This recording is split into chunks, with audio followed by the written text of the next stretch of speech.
ฉลองวันสั่งตั้งสถาบันครบรอบ 31 ปีของสถาบันการเมืองและการปกครองแห่งชาติโดยการพระราชทานของสหายพลเอกแก่นสมรจันยราชรองนายกรัฐมนตรีมีสหายอนุภาพตุนาลมหัวหน้าสถาบันการเมืองและการปกครองแห่งชาติมีมาตรฐานคณะภาคคณะอำนวยการคณะกรมสมาชิกภาคและพนักงานอ้อมข้างของสถาบันการเมืองและการปกครองแห่งชาติเข้าร่วมสหายพลเอกแก่นสมรจันยราชได้หวนคืนถึงประวัติการกำเนิดของกองทัพประชาชนลาวผลงานไซสนะและการเติบใหญ่ขยายตัวของกองทัพประชาชนลาวในแต่ละระยะโดยเฉพาะระยะดำเนินการปฏิบัติต่อสู้ปลดปล่อยชาติระยะปฏิบัติ2 นาทียุทธศาสตร์ปกปักรักษาและสร้างสรรค์พัฒนาประเทศชาติกองทัพปลดปล่อยประชาชนลาวได้รับการสร้างตั้งขึ้นในวันที่20 มังกรปี1949อยู่เขตที่มันทำเมเขตลาวฮูเพียงสาเมืองเสียงข้อแกว่งหัวพันท่านไก่สอนพรหมวิหารได้ประกาศสั่งตั้งกองราชวงศ์ขึ้นอย่างเป็นทางการโดยเมนทานเพชรวงศ์เป็นหัวหน้าการทหารท่านศรีสวัสดิ์แก้วบุญพันธ์เป็นหัวหน้าการเมืองและท่านคำมูลเป็นรองผู้บัญชาการในมื้อเดียวกันนั้นโดยภายใต้การนำพาอันแท้ถึงของพรรคคอมมิวนิสต์อินโดจีนประจำแคว้นลาวได้จะตั้งกองประชุม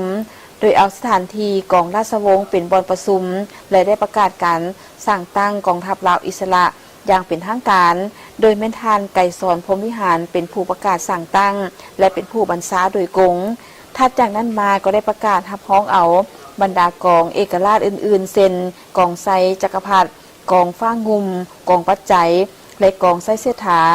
รวมเข้าเป็นกองทัพลาวอิสระนับแต่นั้นมาวันที่20 มังกรปี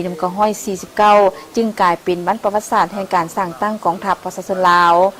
กองทัพประชาชนลาวได้ผ่านพาความยุ่งยากในการสร้างตั้งสู่โฮบมีไซและเติบใหญ่ขยายตัวภายใต้การนำพาอันปีศาจสามารถสลัดสองใสของพรรคประชาชนปฏิบัติลาวกองทัพประชาชนปฏิบัติลาวได้ผ่านพาอุปสรรคนานาประการที่เต็มไปด้วยการเสียสละอันใหญ่หลวง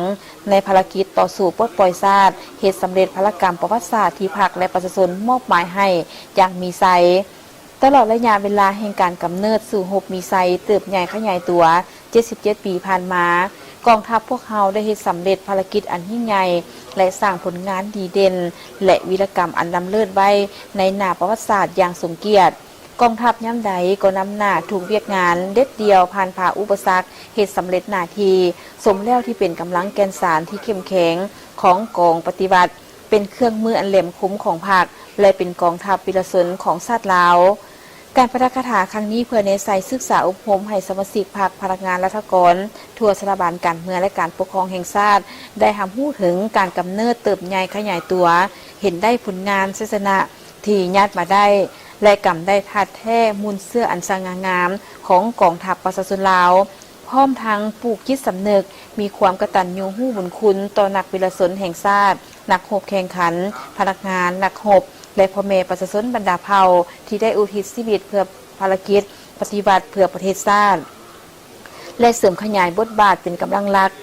แหล่งแกนสารในการจะตั้งปฏิบัติ2 นาทียุทธศาสตร์ปกปักรักษาและสร้างสรรค์พัฒนาประเทศชาติ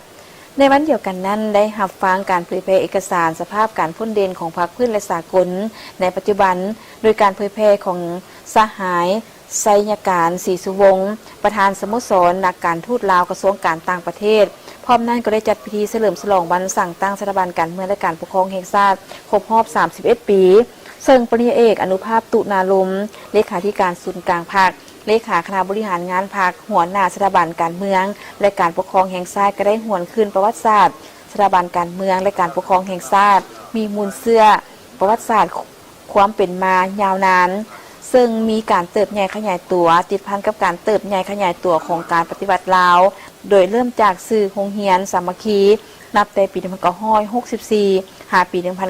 1966เป็นคณะอเมริกันโดยท่านศรีสมพรลอวันไซภายหลังประเทศชาติได้รับการปลดปล่อยสื่อขอ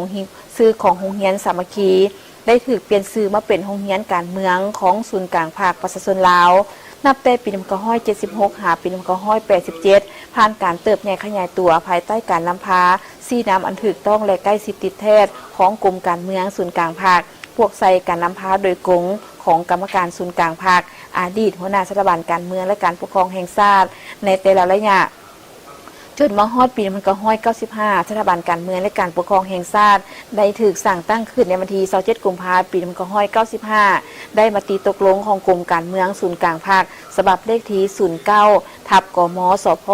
ลงวันที่27กุมภาพันธ์ปี1995และดำรัสของนายกรัฐมนตรีฉบับเลขที่59ทับนยลงวันที่29กรกฎาคมปี1995ว่าด้วยการสร้างตั้งสถาบันการเมืองและการปกครองแห่งชาติให้เป็นศูนย์ก่อสร้างและบำรุงพนักงานที่พร้อมดำรงตำแหน่งและเกี่ยมจะลงตำแหน่งขั้นกลางและขั้นสูตรกลางภาคและรัฐและองค์การจัดตั้งทางมหาชน